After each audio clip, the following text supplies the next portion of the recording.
Si te dijeron que el bruxismo se cura con una plaquita como esta, te han estado mintiendo. El bruxismo no se puede curar, básicamente porque no es una enfermedad, es un comportamiento y muchas veces puede ser la señal de que algo más está pasando en tu cuerpo.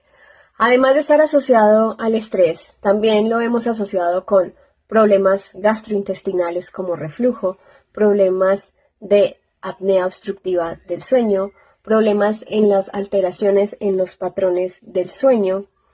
Como ves, no solamente es estrés, tiene que ver con muchas otras causas, incluso está asociada con pacientes que sufren de fibromialgia. Así que pensar que con una simple placa de acetato vamos a corregir un problema como el bruxismo es una idea errónea. Hay otras cosas que debemos ver de forma integral, viendo al paciente como un todo, porque si no corregimos lo que hay en el fondo, el bruxismo no va a desaparecer. Recuerda que te habló la doctora Fernanda López.